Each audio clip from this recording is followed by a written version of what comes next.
위대한 심리학자 칼 융이 이런 말을 했습니다.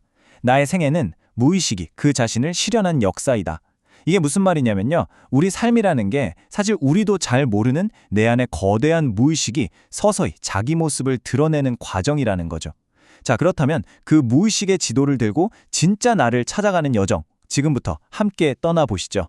오늘 우리가 함께 탐험해 볼 주제는 바로 칼 융의 개성화 과정입니다. 이건 그냥 어려운 심리학 이론이 아니에요. 우리 한 사람 한 사람이 자기 인생의 주인공이 되어서 흩어져 있던 내면의 조각들을 모아 마침내 온전한 자기 자신을 발견해 나가는 아주 흥미진진하고 또 심오한 모험 이야기랍니다. 앞으로 우리의 여정은 이렇게 총 5개의 관문으로 이루어져 있습니다.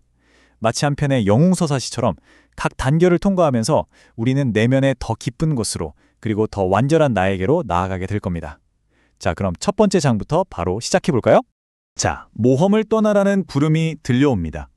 칼 융의 심리학 전체를 관통하는 핵심 질문이 바로 이거거든요. 대체 어떻게 해야 분열되지 않고 온전한 나 자신이 될 수 있을까? 이 위대한 질문에 대한 답을 찾아가는 과정이 바로 오늘 우리가 함께할 여정의 핵심입니다. 융은 이 여정을 개성화라고 불렀습니다. 말이 조금 어렵죠? 쉽게 말해 내 안에 있는 정반대의 것들을 하나로 합치는 과정이에요. 의식하는 나와 무의식 속의 나, 나의 밝은 면과 어두운 면, 이런 것들을 통합해서 진짜 나다운 나로 성숙해 가는 거죠. 이 개성화라는 개념이 우리 여정의 나침반이 되어질 겁니다. 자, 드디어 첫 번째 관문입니다. 이곳에서 우리는 어쩌면 가장 익숙하지만 또 가장 우리를 속이기 쉬운 존재와 마주하게 됩니다.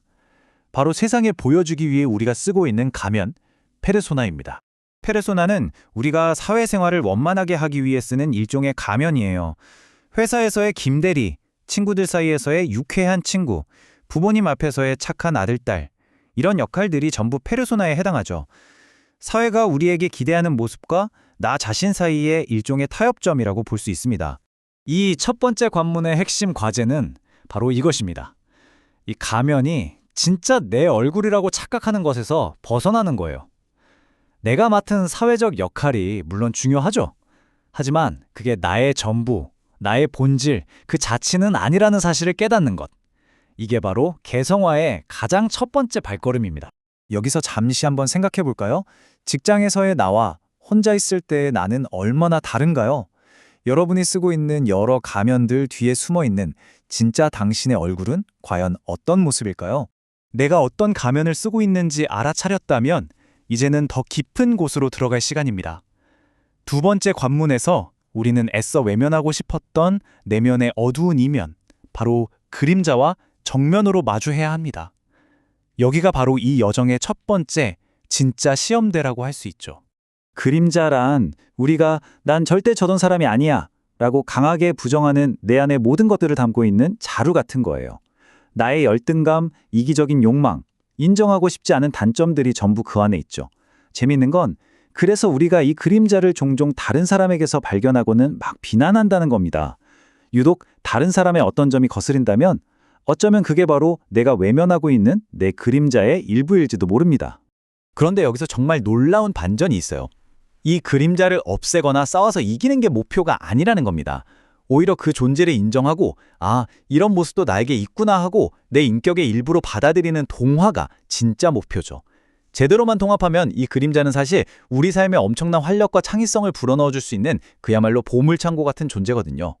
자, 여러분의 그림자 속에는 무엇이 숨어 있을까요? 어쩌면 당신이 가장 싫어하는 당신의 모습 안에 당신을 성장시킬 가장 큰 힘이 잠들어 있을지도 모릅니다. 내 안의 어둠을 마주할 용기를 냈다면 우리는 이제 무의식의 훨씬 더 깊은 층으로 나아갈 준비가 된 겁니다. 그리고 이 세 번째 관문에서 우리를 더 깊은 세계로 이끌어줄 영혼의 안내자, 바로 아니마와 아니무스를 만나게 됩니다. 융은 모든 남성의 무의식 속에는 여성적인 원형인 아니마가, 그리고 모든 여성의 무의식 속에는 남성적인 원형인 아니무스가 존재한다고 봤어요. 이건 단순히 내 안의 반대성이라기보다는 내 영혼의 본질을 비춰주는 거울이자 이미지 같은 겁니다. 우리가 어떤 이야기 속 주인공에게 까닭없이 강하게 끌린다면 바로 나의 아니마나 아니무스를 그에게서 발견했기 때문일 수 있죠. 이 아니마와 아니무스는 굉장히 중요한 역할을 하는데요. 바로 의식이라는 작은 섬에 갇혀있던 우리를 무의식이라는 거대한 대륙으로 안내하는 다리가 되어준다는 겁니다. 더 나아가 인류가 공통적으로 공유하는 원초적 이미지의 세계, 집단 무의식으로 우리를 연결해주죠. 이 안내자를 통해서 우리는 비로소 최종 목적지인 자기를 향해 갈 수 있게 됩니다. 자, 험난했던 모든 관문을 지나 드디어 여정의 마지막 목적지가 눈앞에 보입니다. 하지만 가장 위대한 보상 앞에는 언제나 가장 교묘하고 위험한 시험이 기다리는 법이죠. 바로 온전한 나, 자기의 탄생을 위한 마지막 관문입니다. 마지막 시험은 아주 교묘한 함정의 모습을 하고 있어요. 내면의 그림자도 통합하고 영혼의 안내자도 만나면서 강력한 힘을 얻게 되자 자아가 갑자기 부풀어 오르는 거예요. 내가 대단한 깨달음을 얻었어. 나는 특별해. 심지어 내가 거의 신적인 존재가 된 것 같아. 라고 착각하는 거죠. 이 자아팽창이라는 위험한 유혹을 극복해야만, 즉 스스로를 배단하게 여기는 교만을 넘어서야만 진정한 자기에 도달할 수 있습니다. 이 모든 길고 험난한 여정의 최종 목적지는 바로 자기를 실현하는 것입니다. 여기서 말하는 자기는 의식의 중심인 자아를 넘어서 의식과 무의식 전체를 아우르는 우리 정신의 진정한 중심, 온전함 그 자체를 의미하는 궁극적인 개념입니다. 이 표를 보시면 그 차이가 훨씬 명확하게 와닿으실 거예요. 우리가 보통 나라고 생각하는 자아, 이고는 의식의 중심, 즉 우리 인격의 일부일 뿐입니다.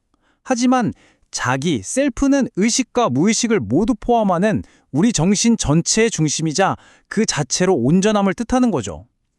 자아가 퍼즐 한 조각이라면 자기는 그 모든 조각이 맞춰진 완성된 그림이라고 할 수 있겠네요. 자, 우리가 함께 걸어온 길을 다시 한번 정리해볼까요? 첫째, 사회적 가면을 벗어던지고, 둘째, 내 안에 그림자를 끌어안고, 셋째, 영혼의 안내자를 만나고, 넷째, 자아팽창이라는 교만한 마음의 유혹을 이겨냈을 때, 마침내 다섯째, 진정한 자기가 탄생하는 것. 이것이 바로 개성화의 5단계 여정이었습니다. 그렇다면 이 힘든 여정을 완수했을 때 우리가 얻는 보상은 뭘까요? 바로 내 안에서 끊임없이 벌어지던 싸움들로부터 자유로워지는 겁니다.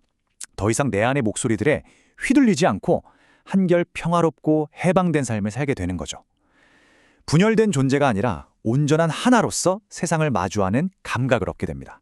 칼 융이 우리에게 남겨준 내면의 지도는 여기까지입니다. 이제 여러분의 여정을 돌아볼 차례입니다. 당신은 지금 이 5개의 관문 중 어디를 지나고 있나요? 그리고 당신이 도달하고 싶은 최종 목적지는 어떤 모습인가요? 이 질문에 대한 답은 오직 당신의 가장 깊은 내면 속에서만 찾을 수 있을 겁니다.